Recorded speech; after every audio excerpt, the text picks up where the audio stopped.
Hello guys, today we're going to talk about report writing. This will appear in First Certificate, Advanced and Proficiency exams.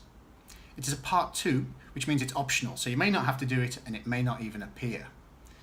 It's a formal piece of writing, so try to avoid abbreviations, contractions and phrasal verbs.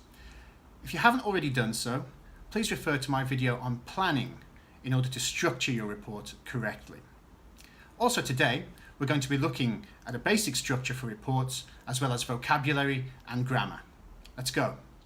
Okay guys, so you can see that the general structure for a report is quite simple. You've got your introduction, your first point with a recommendation, your second point with a recommendation, and a conclusion. So it's not super difficult, but very easy to forget to use subheadings for each of your paragraphs. Make sure you do this. This is expected in a report, okay? And paragraphs, you should use between 4 and 5, all right? The typical one, as you can see here, point 1, recommendation, point 2, recommendation, and you've got your introduction and conclusion as well. So you'd use 4.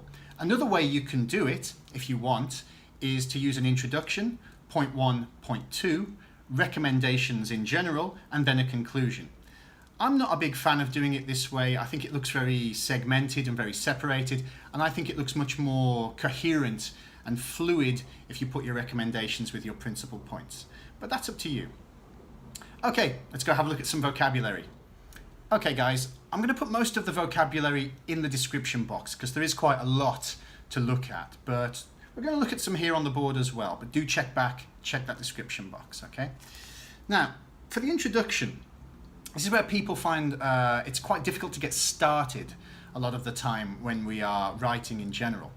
So remember, in a report, the first thing you're going to do is explain what you're doing.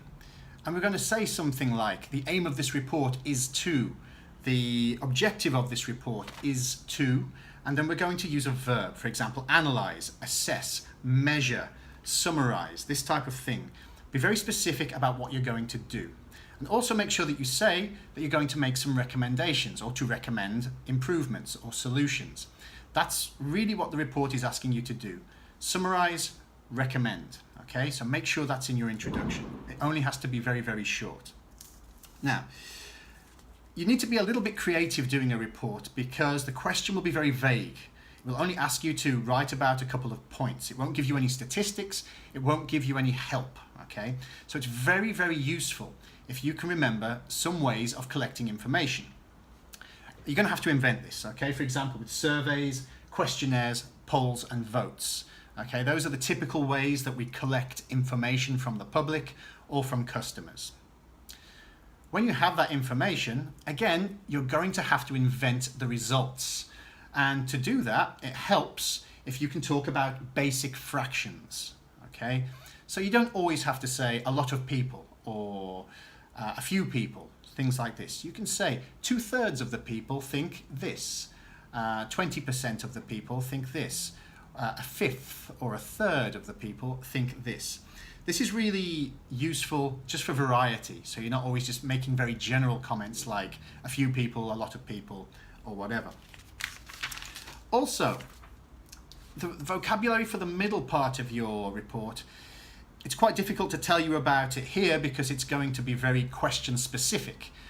You might have to write a report about something in a school or something in a restaurant. So that vocabulary will vary, obviously, depending on the question. However, some general words, again, check the description box, that you could use. Negative, dissatisfied. To be substandard or to be disappointed, disappointing. In the middle, you've got content. Okay, this is just when something's okay, not brilliant. And then later on, throw in some superlatives. Now you've got to be extremely happy with or to be extremely pleased with something.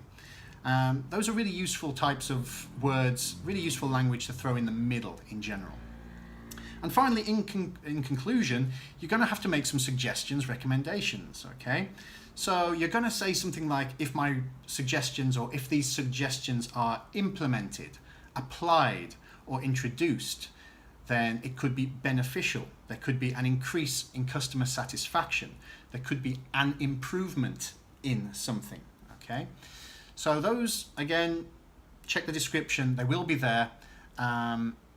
Sorry that I couldn't help more about the middle part. It is very question specific, but concentrate on your introduction and your conclusion. It's quite robotic, but it's very easy to gain points. Okay, last part. Let's look at the grammar. Okay guys, last part. We're going to be looking at the grammar that you need to use in order to write a good report. Now, this is a formal piece of writing, so we're not going to be referring to I an awful lot, okay?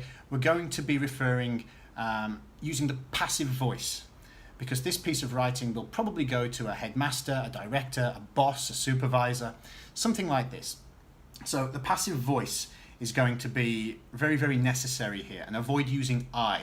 So I think, I believe, probably not, okay? Try to use passive voice when possible. And a clue is in the name, right? It's called a report. So we're going to be using reported speech, all right? So combine it with the fractions that we looked at in the vocabulary. 2/3 of the people who were asked said that they liked the food, okay? So we've used the vocabulary and the grammar. Tick, tick, all right? So you've got 2 points there just for doing that. Distancing, this is when the writer distances themselves from the information they are giving. So I'll put some examples here. Passive is included. According to, it would seem, it appears. So this is a good way of separating yourself from information if you are not sure it is correct. So in a report, this could be a possibility. Also, of course, as we said before, using comparatives and superlatives and adverbs. Okay, we looked at that very briefly in the vocabulary part. Extremely happy, delighted, that type of thing. And finally, using connectors, conjunctions, etc. Okay, so whereas, although, however. Try not to make lists. In a report, you can use bullet points, but try just to limit yourself to a couple, because if you're not demonstrating grammar, you're not gaining points, okay? So if you're going to use a list, make just a couple of points, but try to use connecting words. In my opinion, you stand much more of a chance to gain points if you use more language, basically, and a list does not give you the opportunity to demonstrate your language. So again, all this will be in the description box, and thanks very much for tuning in. If you have found this video to be of any use to you at all, please like and subscribe, and I'll be back again soon with more information. Thanks guys.